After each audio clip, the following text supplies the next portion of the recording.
Ahora vamos a saludar a Alejandro Navarta, que es secretario técnico del Ministerio de Salud de la provincia de San Juan. Doctor, muchas gracias por venir, por hacer su lugarcito. Sabemos que es complicado a esta hora siempre. No, muchas gracias por invitarnos y bueno, acá estamos. Bueno, queríamos hablar principalmente del tema vacunación, de cómo está funcionando, cuáles son los centros, cuáles son las vacunas que están disponibles en este momento y para qué edades, ¿no? Para qué rangos, quién tiene que ir. Hoy tenemos, si tuviese que fortalecer algo en el Ministerio de Salud, lo que es el vacunatorio de la provincia, es básicamente estamos en el momento de vacunarnos para vacuna antigripal. Recordar que la vacuna antigripal previene muchas internaciones, sí. Y eso da una comodidad a los pacientes. Con respecto a vacuna antigripal, recordar que se da de menos de 2 años, después se da de 2 a 65 años con comorbilidades. Y después de 65 años. Y después de 65 años. Personal esencial, como el personal de salud y personal de seguridad.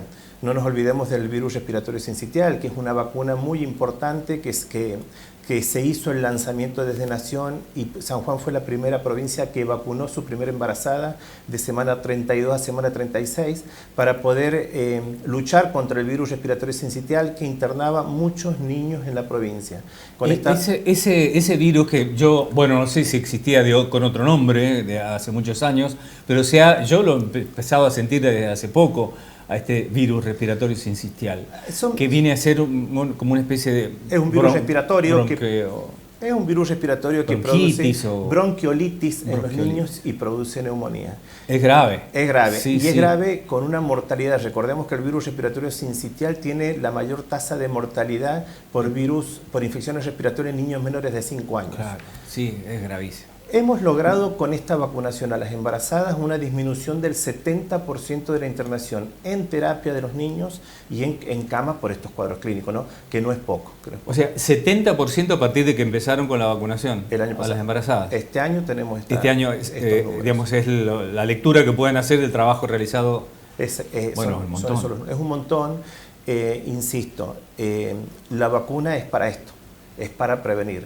Y en la vacuna antigripal no nos olvidemos de influenza, que la influenza es quien produce mortalidad en este grupo que hemos mencionado recién para vacuna antigripal. Hay una serie, no sé si es un virus, pero hay mucha gente con síntomas como con una especie de gripe corta, breve, 2 o 3 días, pero muy fuerte.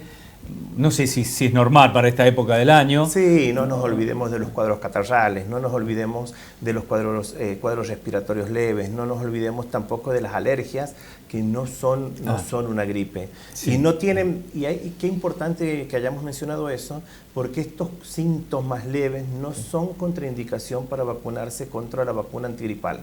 Claro. No tengo que estar asintomático para vacunarme.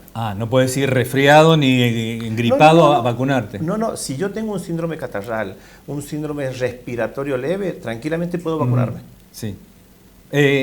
Romín, sí, yo quería consultar respecto al resultado que tienen estas campañas de vacunación. Han habido años en donde el gobierno tuvo que salir a reforzar estas campañas para invitar a la gente y decirle tenemos a disposición esta cantidad de vacunas, vengan aquellos grupos justamente que están o que son parte de aquellos grupos más sensibles.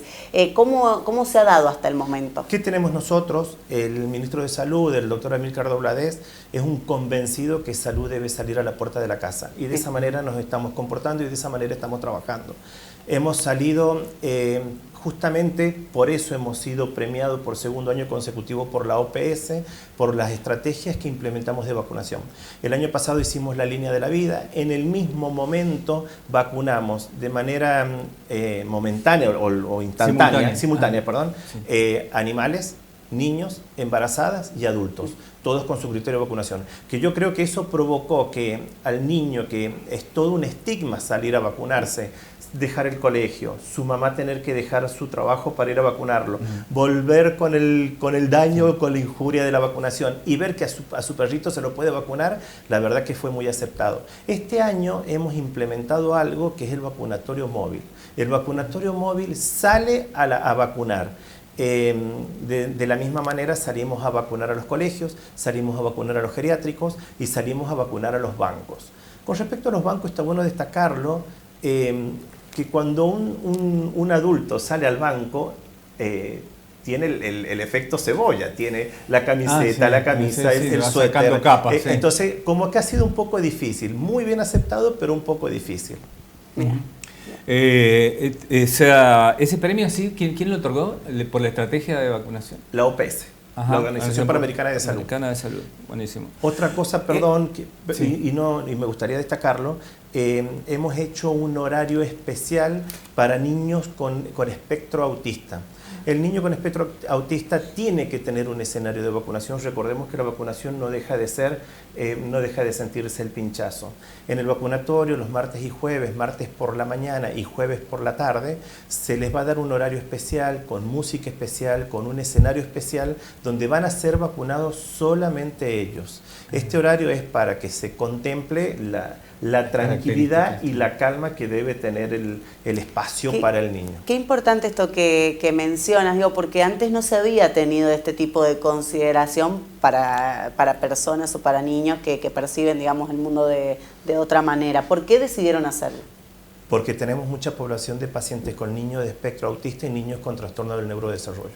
Entonces, insisto, el espíritu del ministro de Salud, el doctor Amílcar Doblades, es salir a abordar y salir a acompañar a la gente. Las vacunas las tenemos, los espacios los tenemos y también tenemos que salir a buscarlos. ¿Hay cierta resistencia después de la pandemia al tema de vacunarse?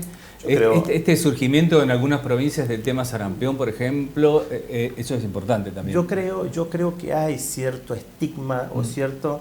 Yo creo que la pandemia nos dejó muchas cosas y entre todo lo que nos dejó fue esto de aprehensión a vacunarnos y también nos dejó una aprehensión social o una situación de salud mental que nosotros también debemos abordar, que es una segunda pandemia, por supuesto, ¿no? Pero sí, no sé si hay resistencia. Hay aprehensión. Otra cosa, perdón, y aprovecho para responderte, la OPS también nos premia porque nosotros implementamos televacunas. ¿Qué es televacunas? Detrás de una pantalla hay un personal especializado. Para vacunar debemos estar especializados, no cualquiera puede vacunar. Un personal especializado para responder al vacunador, para responder al médico y para responder a los pacientes las contraindicaciones o las dudas o cualquier inquietud que tengamos sobre vacunarnos. O sea que si hay alguna duda, hay una comunicación inmediata y alguien contesta o supervisa y dice, ¿debe ser así? O hay muchas dudas también contra las contraindicaciones. Constantemente salen vacunas nuevas. Ahora ha salido la Neumo 20 que en cierto punto desplaza la Neumo 13 y la Neumo 23, dándonos la posibilidad de vacunarnos una sola vez contra el neumococo. Entonces esas dudas, si bien se bajan todas las líneas desde Nación a provincia y desde provincia al resto del equipo, estamos abiertos para las consultas. ¿La vacuna del COVID ya fue? No. ¿Se sigue aplicando? No. La vacuna del COVID se vacuna una vez por año en los pacientes inmunocompetentes, por decirlo de alguna manera, y en pacientes especiales con algún tipo de inmunocompromiso se vacunan cada 6 meses. Pero la vacuna del COVID es anual. Y tenemos vacuna, ¿no? Tenemos. Sí, tenemos vacunas. Ahí mencionaba recién, algunos acusan a la pandemia, el tema de la pandemia de salud mental. La verdad que en el mundo entero, y San Juan no es la excepción, ¿no? Se ha notado un crecimiento muy importante en algunos padecimientos, en algunos diagnósticos de depresión, ansiedad, angustia, intento de suicidio y demás. Y más que nada en los niños, ¿no? En chicos, sí, en gente muy joven, adolescentes. Hay, digamos, implementaciones nuevas en el tema de salud mental. ¿Qué se está haciendo? Porque la verdad que casi que estamos Lo primero que nosotros hicimos como ministerio es jerarquizar a salud mental. Salud mental desde sus inicios fue una división y lo jerarquizamos por resolución a una dirección. La dirección de salud mental tiene el poder de implementar en conjunto con Nación políticas sanitarias. Siempre para el usuario, ¿no? Para mejora de la atención del usuario. Eso fue lo primero que nosotros hicimos. Salud mental, por supuesto, da un poco, como dije recién, de aprehensión. Entonces, lo más importante que hemos hecho es capacitar a los equipos de salud para atender. Es sabido que los profesionales de salud mental son pocos y no es provincial, es a nivel nacional y mundial. Entonces, el principal paso que dimos fue capacitarlos a todos para que tengan la formación de recibir a los pacientes. Claro, ahora también se hace necesario a veces la infraestructura, ¿no? Infraestructura, la O infraestructura... están habiendo hay espacios para internación. Infraestructura hay. Ajá. No deja de ser una demanda constante. Lo que tiene salud mental puntualmente es que es permanente en el tiempo, no hay un descanso. Infraestructura hay y profesionales también. Seguramente hoy es un número estamos hablando de camas libres, mañana será un poco menos, pero pasado mañana vamos a tener un poco más de disponibilidad. El secreto es, y esto es importante que lo sepamos, es la capacitación. No es el 100% de los pacientes que acuden a una guardia, y ahí les quiero contar algo que hemos implementado, es que es muy importante, una indicación de internación. No, es muy poquito el porcentaje que tiene indicación de internación. Es por eso que implementamos lo que se llama las guardias psicosociales.